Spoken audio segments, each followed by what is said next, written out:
13 अप्रैल 2024। इस तारीख को ही इजराइल पर ईरान के हमले का आखिरी फैसला लिया जा चुका था।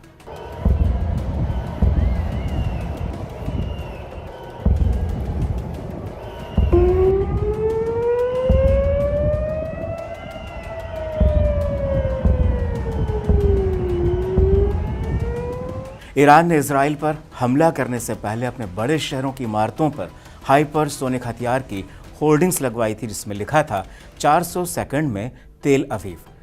यानी यह मिसाइल अगर ईरान से लॉन्च की जाए तो इजराइल की राजधानी तेल अवीव तक पहुंचने में उसे सिर्फ 400 सेकंड लगेंगे, यानी केवल 6.5 मिनट में तेल अवीव में तबाही मच जाएगी।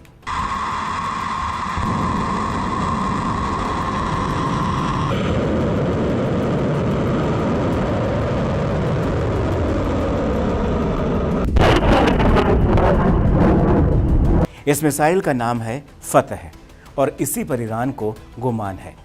तो आज हम जानेंगे कि ईरान और इजराइल की जंग में किसकी फतह होगी और किसकी सेना ज़्यादा ताकतवर है। दरअसल मिडिल ईस्ट में महासंग्राम का काउंटडाउन शुरू हो चुका है।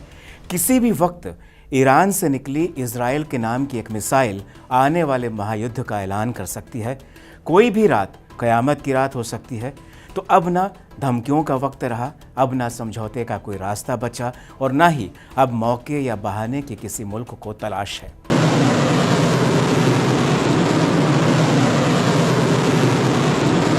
ईरान के भीतर घुसकर तेहरान में इजराइल ने अपने सबसे बड़े दुश्मन हमास चीफ इस्माइल हानियह को उड़ा डाला और इसके बाद अब सवाल सिर्फ ईरान की साख का है। सवाल मुस्लिम देशों की एकता का है। ऐसे में मान के चलिए कि अगर इस बार इजराइल पर हमला सिर्फ ईरान का ही नहीं होगा, बल्कि बेरूत से हिजबुल्लाह बम फोड़ेगा, यमन से हूती हमला करेंगे और सीरिया इराक में मौजूद ईरान समर्थित संगठन मिलकर मुकाबला करेंगे, तो उधर हमास एक बार फिर पूरी ताकत से खुद को समेटकर इजराइल पर बड़ा हमला करेगा। ऐसे में आप सोच सकते हैं और सोचकर हैरान भी हो जाएंगे कि आखिर एक वो देश जो कि भारत के मिजोरम राज्य से थोड़ा सा ही बड़ा है, वो अकेले इतने सारे हमलों का, इतने सारे मुल्कों का कैसे जवाब देगा, कैसे मुकाबला करेगा। तो आइए आज आपको बताते हैं कि ईरान और इजराइल की ताकत की सीमा क्या है, किसके पास ऐसा कौन सा हथियार या फिर रक्षा कवच है जो कि युद्ध में गेम चेंजर साबित हो सकता है। सबसे पहले बात ईरान की फतह मिसाइल की करते हैं, जो कि एक मीडियम रेंज की बैलिस्टिक मिसाइल है। 1400 किलोमीटर दूर तक मार करने की कुव्वत रखती है। आवाज़ की स्पीड से 15 गुना ज़्यादा दौड़ लगाती है। इसमें 350 से 450 किलोग्राम का वारहेड लगाया जा सकता है। ये मिसाइल सॉलिड फ्यूल इंजन से उड़ान भरती है। इसे किसी भी दिशा में कभी भी मोड़ा जा सकता है। यह मिसाइल आसानी से किसी भी राडार को चकमा दे सकती है। सबसे बड़ी बात ईरान की इस फतह मिसाइल की यह है कि इजराइल का एयर डिफेंस सिस्टम किसी तरह अगर इस फतह मिसाइल को ट्रैक कर भी लेगा तो लेकिन इसे रोक नहीं पाएगा। ये रोके नहीं रुकेगी। ये तेल अवीव जाकर ही फटेगी। दुनिया को अपनी 90% सटीक रिजल्ट देकर चौंकाने वाला इजराइल का आयरन डोम खुद भी फतह मिसाइल की ताकत को देखकर, उसकी टेक्नोलॉजी को देखकर हैरान है। 13 अप्रैल को इजराइल का आयरन डोम और दूसरे एयर डिफेंस सिस्टम 7 ईरानी बैलिस्टिक मिसाइलों को नहीं रोक सके थे। ये मिसाइलें इजराइल के नेवातिम एयरबेस पर जाकर गिरी थीं। अब बात ईरान की सेना और सैनिकों की कर लेते हैं। इन्हें भी ताकत के तराजू पर तौल कर देख लेते हैं। सैनिकों की बात की जाए तो सैनिकों के मामले में ईरान ज़्यादा ताकतवर है। दुनिया के 145 देशों की ग्लोबल रैंकिंग में ईरान का जो नंबर है वो 14वां आता है। ईरान के पास कुल 11,80,000 सैनिक हैं। ईरान के पास एक्टिव सैनिक 6,10,000 हैं, जबकि रिजर्व सैन्य बल 3.5 लाख है। ईरान के पास 2,20,000 पैरामिलिट्री के जवान हैं। ईरान के पास कुल 42,000 वायुसैनिक हैं। अगर थल सैनिकों की बात की जाए तो ईरान के पास 3,50,000 थल सैनिक हैं। तो ईरान के पास कुल 18,500 नौसैनिक हैं। तो ये थी ईरान की सैन्य ताकत की बात। और अब बात करते हैं इजराइल की। इजराइल दुनिया के 145 देशों की ग्लोबल रैंकिंग में 17वें स्थान पर आता है। इजराइल के पास 6,70,000 सैनिक हैं, जबकि एक्टिव सैनिकों की जो तादाद है वो 1,70,000 है।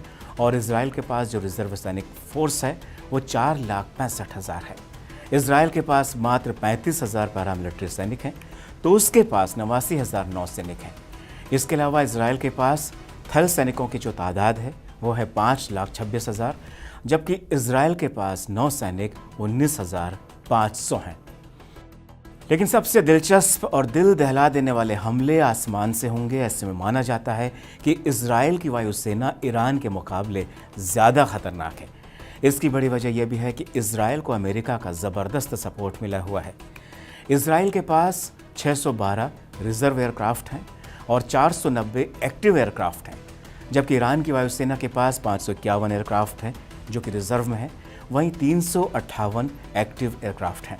ईरान के पास 186 फाइटर जेट्स हैं, जिनमें से 121 किसी भी वक्त हमले के लिए तैयार हैं, जबकि इजराइल के पास 241 फाइटर जेट्स हैं, जिनमें से कि 193 हमले के लिए स्टैंड बाय मोड में हैं, यानी कि एक सिग्नल मिला और उन्होंने हमले की उड़ान भर ली। तब बात अगर ज़मीनी ताकत की करें तो ईरान के पास कुल मिलाकर 1,996 टैंक हैं, जिनमें से 1,397 टैंक इस समय जंग के लिए तैयार हैं, इजराइल पर हमला करने के लिए तैयार हैं। तो वहीं इजराइल के पास ईरान के मुकाबले 1,370 टैंक हैं, जिनमें से 1,096 टैंक हमले के लिए तैयार हैं।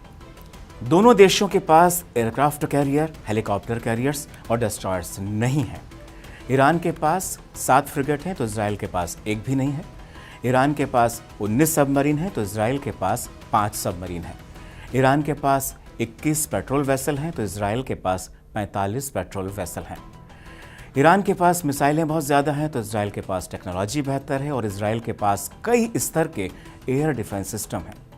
इजराइल स्पेस में भी, अंतरिक्ष में भी मिसाइलें उड़ा सकता है।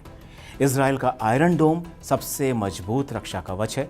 पिछले साल हमास ने 7 अक्टूबर के दिन 20 मिनट में ताबड़तोड़ 3 से 5,000 रॉकेट इजराइल पर बरसाए थे, लेकिन आयरन डोम सामने आ गया शील्ड बनकर और उसने 90% हमास के रॉकेटों को आसमान में ही उड़ा दिया।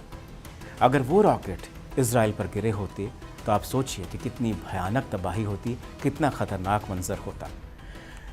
साल 2011 से ही आयरन डोम इजराइल की निगरानी और सुरक्षा कर रहा है। आयरन डोम अपनी तरफ आ रहे 100 रॉकेटों में से 90 को मार गिराता है, ये उसका रिकॉर्ड है, गारंटी वाला रिकॉर्ड है। इसके अलावा इजराइल ने अपने iron beam laser point defence system को भी एक्टिवेट किया है। ये सिस्टम काफ़ी दूर से ही ड्रोन्स हुए, रॉकेट हुए, मिसाइल हुई, मोर्टार हुए, उन्हें आते देखकर आसमान में ही जलाकर राख कर देता है। इसके अलावा इजराइल की जो सबसे बड़ी ताकत मिसाइलों के पॉइंट ऑफ व्यू से देखें तो वो है एरो 2 मिसाइल। इजराइल की एरो 2 मिसाइल का मुकाबला ईरान की फतह मिसाइल से किया जाता है। इसे हज्ज के नाम से भी जाना जाता है और इस मिसाइल का वजन 1300 किलोग्राम है। इसके 3 वेरिएंट्स हैं और इन मिसाइलों में 150 किलोग्राम का वारहेड लगाया जाता है। ये मिसाइलें वायुमंडल के बाहर भी जाने की क्षमता रखती हैं, यानी कि ये अंतरिक्ष में भी किसी सैटेलाइट को भी गिरा सकती हैं और किसी मिसाइल को भी वहाँ पर उड़ा सकती हैं। यह 1 घंटे में 9,000 किलोमीटर की स्पीड से उड़ान भरती है। ये मिसाइल अंतरिक्ष में भी दूसरी मिसाइलों को उड़ाने का दम रखती है।